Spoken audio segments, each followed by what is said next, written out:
In this workshop, you're going to be laying out these 11 pipe storm sewer system, including the catchment areas, inlets, pipes, and all the information is going to be given to you.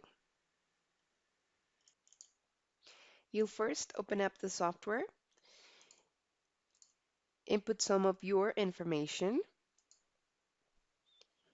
You will go to the calculation options and make sure you're using the StormCAD GVF Rational Solver, that you're running in analysis mode, and that you're using Manning's for the gravity friction method. You will also be creating some prototypes that will serve as the default values for the elements that you're about to place. You'll go to View, Prototypes, and create one for your pipes, which will be circular concrete 12-inch pipes. You'll have 100% capture inlets. You'll have transition elements and a free falling outfall. Notice that the pipe catalog was imported, going to Components, Catalog, Conduit Catalog, and we imported from the library all the circular concrete pipes ranging from 8-inch diameter to 120-inch. So let's draw the network. This is going to be schematic, so don't worry if the lengths or shapes don't look exactly like the one I have. We'll start by going to Home, Layout, and then right-clicking on the screen to select Catch Basin. Right-click again and select Transition.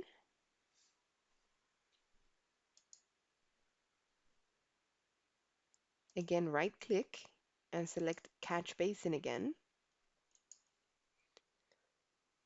We'll place another catch basin. Right-click, select an outfall. And when you're done, right-click and select Done. So this will be the only outfall for the system. Now move over to the lower left, right-click and select Catch Basin. You're going to place a catch basin around here. Right-click and select Transition. Right-click again, select Catch Basin, and then left-click to connect to I2. You can click the Escape key to release this control. We will now place another catch basin over here and connect to I5. Click Escape. And then finally, we're going to place catch basin inlet 7, I8, I9, and then left click to connect to I5. And when done, right click and select Done. If you'd like, you can drag things to make them match the drawing a little bit better.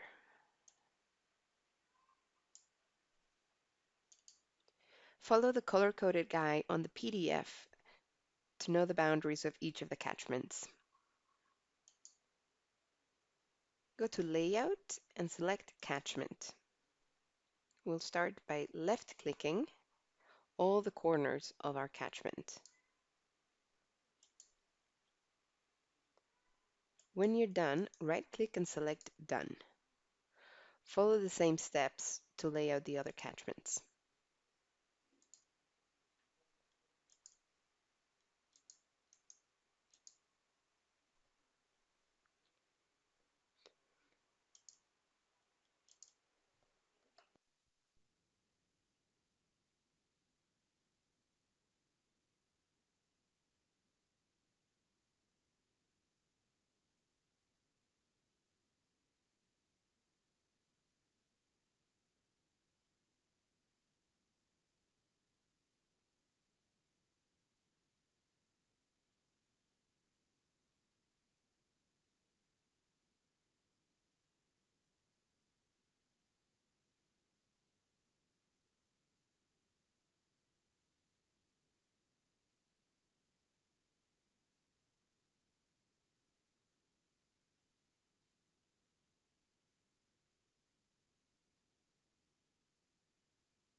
Don't worry if you've made any mistakes.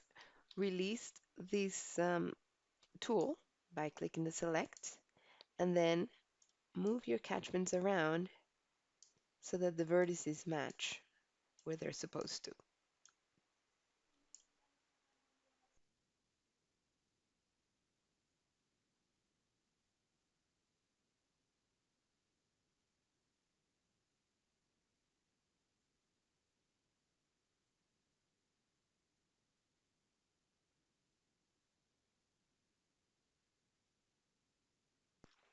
When you're done making your changes, you're ready to input the data. And don't worry if the schematics don't look exactly the way we have it. We're going to be entering that data. If you need to relabel anything, click on the element that you want to relabel and go to the label field. There you'll be able to make any changes that you need to. To enter data using the Properties Manager, simply double-click on any element that you want to edit. And here you can make the changes that apply. Now we'll add flow additional subsurface, 5 cubic feet per second,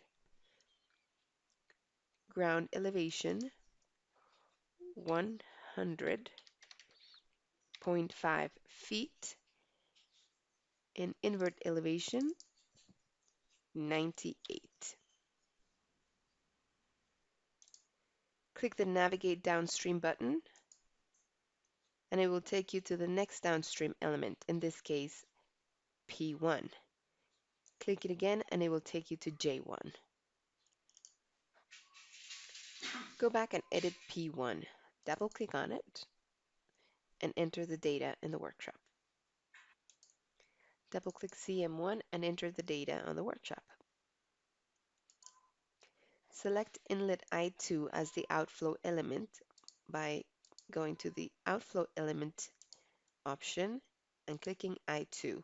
This dashed line represents the outflow element for any catchment. To make this process a bit faster, go to View, Flex Tables, and enter the data in a tabular format. You could use the predefined tables, but we're going to create a new table with only the fields that we're interested in. So go to Tables Hydraulic Model, right-click, and select New Flex Table. From here, select Catch Basin, so you'll be creating a table for catch basins.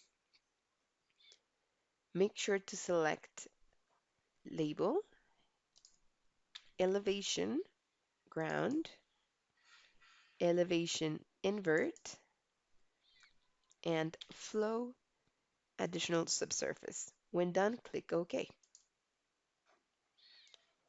You will have a table showing only the fields that you selected.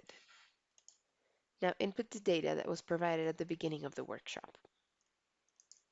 Make sure the labels are sorted by going to right-click on Label and click Sort, Sort Ascending.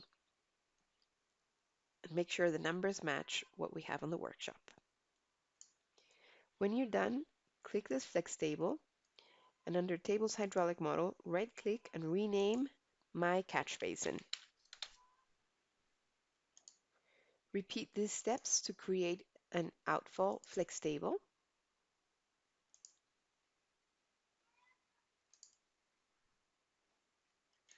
And display ground elevation and invert elevation. Click OK.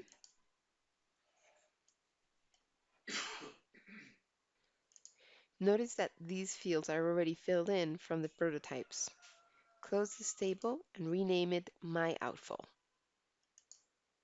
Continue to create your own transitions table, conduit table, and catchment table, and enter the information provided in the workshop.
Be sure to increase the diameter for P3, P4, P7, and P11.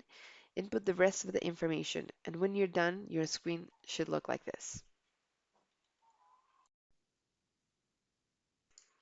To select an outflow element from the flex tables, click on this ellipsis button and make your selection. When you're done entering your catchment information, your screen should look like this. Make sure the time of concentration is in minutes. If we want these custom flex tables to be available in other hydraulic models, all you need to do is right-click and select Duplicate as Shared Flex Table. We will duplicate all of them so that they can be available in the rest of the workshops. You have now input all the information for the elements. We will now enter storm data. Go to Components, Storm Data, and select a new user-defined IDF table. Make sure the duration is in minutes and import the data that was provided. Browse to SAC2 IDF and open that file. You have now brought in data for 2, 5, 10, up to 500-year storm events. Go ahead and close out of this. We're going to be analyzing this system for the 5 and 10-year storms, so we will need to create those rainfall alternatives. To do that, go to Analysis, Alternatives, and click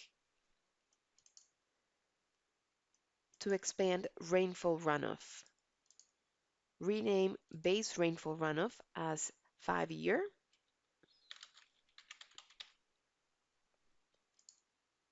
Right-click 5-year and select New Child Alternative. Rename it 10-year. You will now associate each of those alternatives with the corresponding storm data. So 5-year storm, select 5-year, and for 10-year, select 10-year storm. Close out of the alternatives and create the 5-year and 10-year scenarios. Go to Analysis Scenarios and rename the base 5-year. Right-click and create a new child scenario and rename that 10-year. Make sure each of those scenarios is connected to the right rainfall runoff alternative, and you're ready to compute. The first workshop question is, does the existing system have problems? If so, what kind of problems? We can view that in several ways. Let's do a profile. I'm looking at the 5-year scenario, and I'll create a profile from inlet 7 to outfall 1. You can see that the path is automatically selected. And when I open the profile, you'll see that the first 2 inlets, and I can show the annotation label, I7 and I8 are overflowing, and also some pipes are being pressurized. You can also take a look at the 10-year storm, and I'm going to create another profile to see those results. I'll create it from I1 to O1, and in opening that profile you can see that there's also overflow of these 2 inlets, and pipes are being pressurized.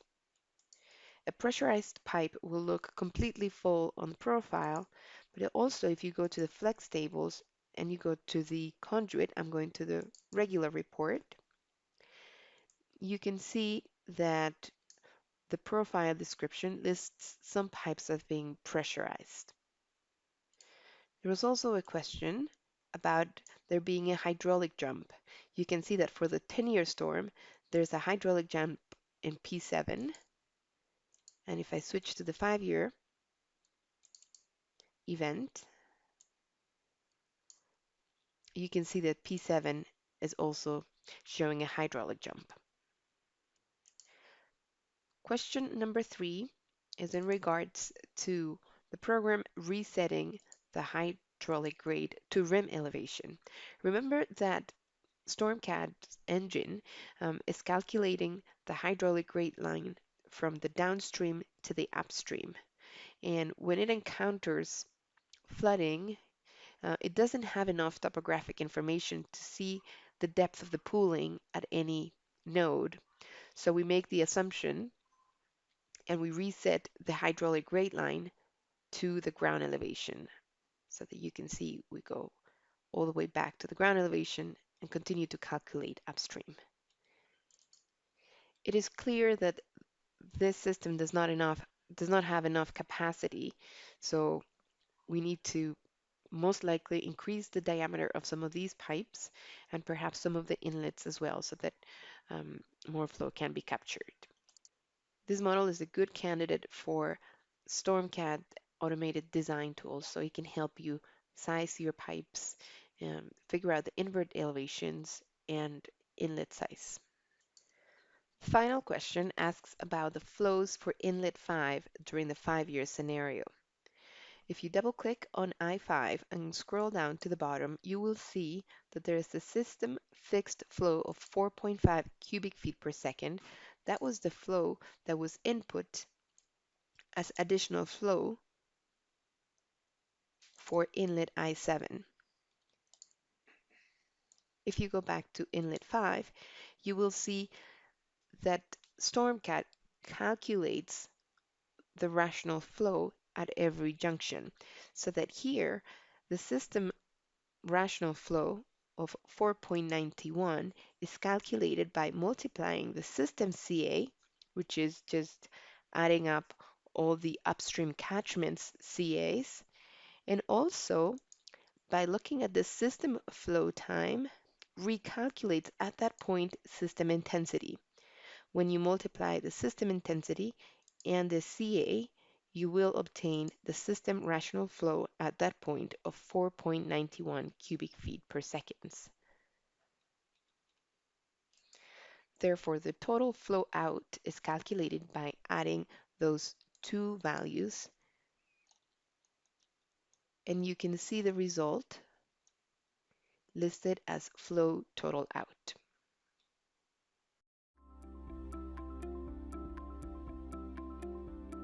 If you found this video helpful, please give it a like. If you want to see more such series, consider subscribing to our channel. Thank you, and see you next time.